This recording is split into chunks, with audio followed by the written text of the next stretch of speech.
going to hire ICE agents to be cops or teachers. Yeah, and I remember getting comments in my comment section where people were like, leftists falling for their own trick. When you make people who are disenfranchised unemployable, you force them to engage in more and more heinous crimes. I'm just like, I mean, if we had universal basic income, that wouldn't be an issue. yeah, it's like, I understand where you're coming from, but also, I don't think that that's a real salient criticism. No, it's not. No, and it's mainly because if we had a Nazi soldier and they went and committed terrible war crimes, like what would you want to be the recompense for that person? What scenario do you think would be better for society where that person's concerned? We can just reintegrate everybody back in, like that is not a thing that is impossible, but there is a social stink and a social stigma that I think has utility. And so you made me think of there's a Christian movie called In God's Time. The God Awful Movies guys did it last week, I think. And one of the subplots of that movie is there's a homeless man who, like, so the idea is there's this watch that if you put the watch on and look at it, it glows, and then you have a seizure, and while you're having a seizure, you have a flashback to the important moments of your life, and then when you come out of that, you're suddenly Christian. And it fixes your life. Yeah, it makes just as much sense as it sounds like. But the one guy this happens to is a homeless guy, and he basically, the way he stops being a homeless guy is he shaves, washes his face, puts on a suit, and suddenly he's just a normal guy. And then when you hear his backstory, he's like, oh yeah, I was a civil engineer over that place over there, but one day I just decided that I didn't like work anymore, so I abandoned my family and my job and was homeless by choice. And so that is their view of homeless people. Okay. So as long as people have that view of homeless people, then I'm not really worried about ICE agents ending up on the streets. Yeah, I can I see mean, that. honestly, like you, if you're worried about them becoming more violent criminals, it's like they're already extremely violent criminals. They just have the backing of the federal government right now, so they're not being arrested for it. So if they're going to be doing violent crimes, I'd rather them be doing violent crimes in a situation where they can be arrested for it and no longer able to do violent crimes. Yeah, would it be an improvement if the group of people that are doing the bad thing were de-incentivized from doing the bad thing? Mm-hmm. Yes, it would. But yeah, so anyway, there's 4 Democratic-led states now that are doing this. It's so California, New Jersey, Maryland, I think, is one. They didn't actually give a list, but they just Maryland was one, and I'm not sure what the 4th one is. Let's say New Hampshire. No, it wouldn't Let's be say New Hampshire. It wouldn't be New Hampshire. Not those guys. Not the live free or die state. That was a bad guess. Fucking hell. Oh, yeah, the libertarians are like, yeah, no, we're going to government mandate which jobs you're not allowed to have. No, that's not happening. I'm good at American culture. To be fair, so is everybody else, because there's not really a whole lot going on there.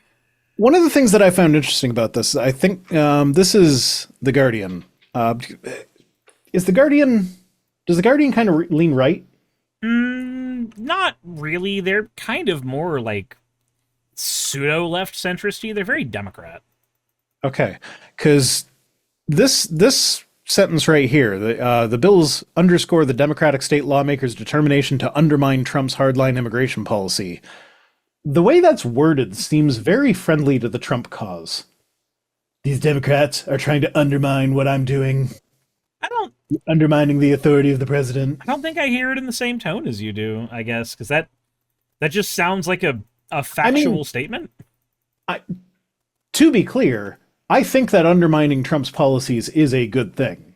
But I feel like the wording there is friendly to, like, other news outlets that might want to spin this as, like, these Democrats are doing everything they can to oppose Trump for no other reason than he is Trump. They hate America. They're trying to undermine him. I don't know. So, that doesn't ring that way to me. Okay, you guys keep redeeming the highlight my message. I am sorry. I've probably missed a bunch of them. It says probably Seattle. I mean, it makes sense. We did get attacked. Seattle's not a state though. That would be Washington. Maybe Washington's the other one. I could see it being Washington. But yeah, no. Okay, maybe you don't see that as being friendly to the right-leaning media, but that raised a red flag for me. That's entirely fair, and I can see why it raised a red flag. It just doesn't really raise the same one for me. You hat. I don't know which one of us is technically correct in that scenario, but Haven't done the octopus hat in a while. Oh, there's a piece of Velcro stuck to my octopus. sounds like a sex thing. You're not wrong.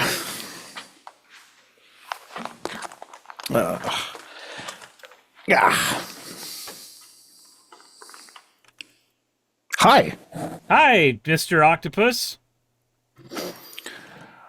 How are you today? I am good. My hat is being chewed on by, or my head is being chewed on by a beak. Your hat is being chewed on by a beak, huh? My head. Fair enough.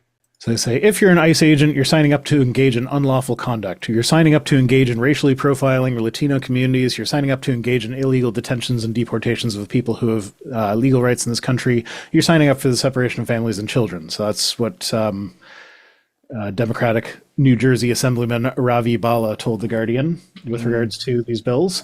And like, yeah, those are true statements. You're signing up to do these unlawful things. So we do not want you in law enforcement. And I feel like that is fine. Like, yeah, that's a series of truthful statements. You have decided, if you want to be an ICE agent, you have decided that, like, in your list of priorities, things that you think are important, ripping people away from their families is somewhere high enough on that list to rank a priority.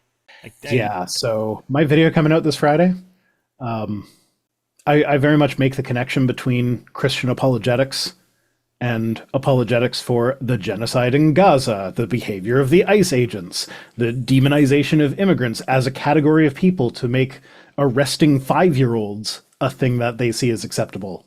Because, fun fact, when you spend your entire career looking at the Canaanite genocides in the Bible and explaining why, why it was justified for the Israeli army to go in and kill all the babies, then when the Israeli army goes into Palestine and kills all the babies today, it becomes easier for you to justify that because you've been spending your entire career doing that. Yep.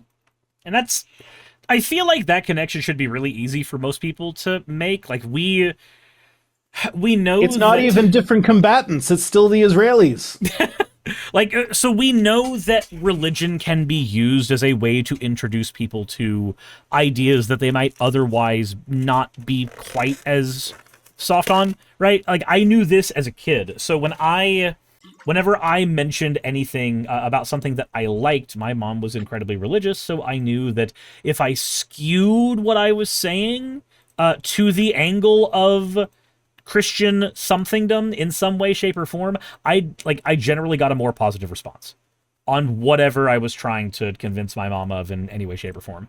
And ever since figuring that out, like, it just kind of occurred to me at that young, maybe, just maybe, religion is a way that we can use to get people to accept things that they normally would not accept. Like, I know that the quote, I think it's a Hitchens quote, was, you can make a good person do good things, you can make a bad person do bad things, but you need religion to make a good person do bad things. Hitchens certainly said it, but it didn't originate with him. Yeah, it's also... the person said it first, but it's also not the most accurate statement, because there are bits of omission, because you get, like... you get people like, what's his fuck? As is the case with all pithy statements, there is more nuance to it than it gets across, but it is generally true. Yeah, it generally gets the idea across, and that is fine. But there are enough situations where I'm just like, that's kind of not 100%. But I get it. I do get it. It is a pithy statement. It is not meant to be eternally accurate. It is just meant to get an idea across, and that's it. Yeah, kind of like the extraordinary claims require extraordinary evidence thing. Everybody gets hung up on the definition of extraordinary. My favorite is when Mike Winger... So, Mike Winger, he's one of my favorite punching bags of an apologist. Because he's just he's so stupid, but he's so smug about it. Yeah. Like, he's not quite Matt Powell levels of stupid, Well, actually, he might be Matt Powell levels of stupid. He just hides it better. But like, he has referred to the extraordinary claims require extraordinary evidence thing statement as bottom rung atheism. It's like, that's Reddit level atheism, guys. It's like, okay, if you know like, just look at who that quote is attributed to. It's usually attributed to Carl Sagan. You know what Carl Sagan didn't call himself? An atheist. How can you say it's bottom rung atheism when, one, it's Carl fucking Sagan, that guy was brilliant, and two, he didn't call himself an atheist. So it's not even an atheism thing. And then if you do just a tiny bit more digging on the statement, you'll find that it actually, like, it goes, like, the origins of that statement go so far back in history that it's one of the ones that we don't actually know who first said it, but the strongest contenders for the first person who have formulated that idea are all people who were, like, clergymen, members of the church, whose job it was to investigate miracles. So your bottom rung atheism came from clergymen. I do think maybe there's a case to be made, like a small case, that regardless of where it originates, it is something that is said a lot by like the stereotypical fedora tipping crowd. And so that's like, there is an argument to be made about that, because I have noticed, just because of the right-wing account that I've been using for getting more videos to cover, there have been a lot of videos from people like Sargon, and obviously Sargon also atheist, so not the best example, but just for like right and left issues, where they've actually taken a lot of criticisms from the left and started warping their arguments around based on those arguments from the left. Now, most of the time, it's usually them hand-waving it and saying, leftists will tell you this, but that actually doesn't matter. But at the very least, it does show that there is a little bit of metamorphizing of those beliefs. So, I don't know, just like, it is a thing that is said by Reddit-level atheists, even if that's not where it started. It's also a statement that is perfectly salient.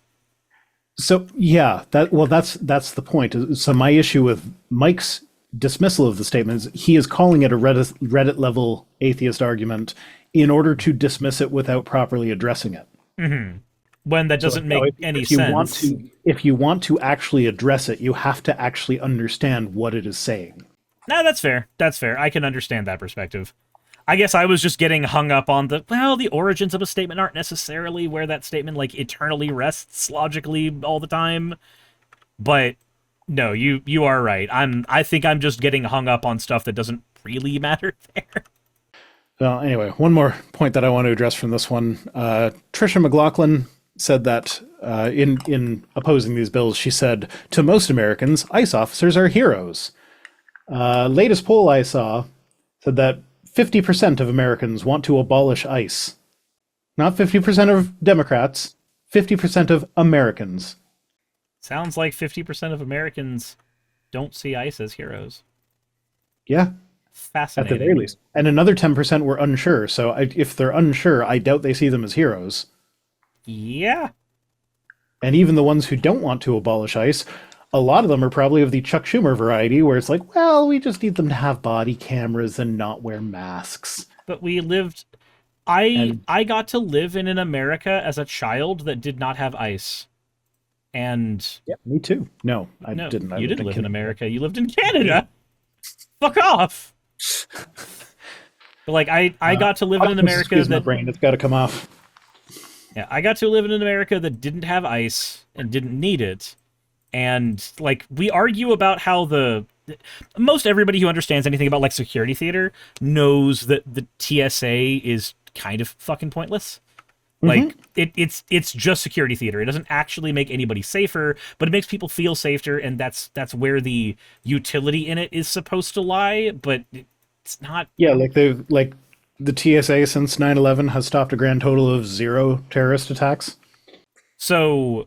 We have that scrutiny when it comes to the TSA, because the TSA personally inconveniences us, right? Like, as Americans, we are generally personally inconvenienced by the TSA. So we have that level of scrutiny for the TSA, but we don't have that level of scrutiny for other Bush era things, like the Patriot Act or the formation of ICE. These are all Bush era relics that could disappear into the annals of history. Would that we allowed them to. They don't need to go to the annals. They need to go to the annals of history. The annals of history? I see, you're right. They don't deserve the annals. They need the anal. Can they go to the panels of history? John Oliver pointed out exactly what's wrong with body cameras. Was it by chance the one where he pointed out that the person who killed Renee Good was filming it himself even without a body camera, so having a body camera wouldn't have stopped him from doing that? Yeah, we think that the body cameras will make people like not do bad things, but the problem is that generally those people don't see themselves as doing bad things, so they'll just do them anyway. Like, I'm sorry, but reality is an awkward and fickle bitch. Fickle bitch. It is a fickle bitch. Hey, you made it to the end. I want to give an extra thanks to the patrons who allow me to do this full time. I want to thank Aaron Rail, Astral, Britzkrieg, Jemshin, Poundini, Red Joker, Victoria, Jonas, Craig, Tarika, Fireshard, Smiling GM, John, Dren Hadamada, Creeper, Sagitta, you know I'm not saying that last part, Sylvie Snow, Valis of Seraph, Ottoman Angel, Rooster Rachel, and Fire Panda, who are all my $20 and up patrons.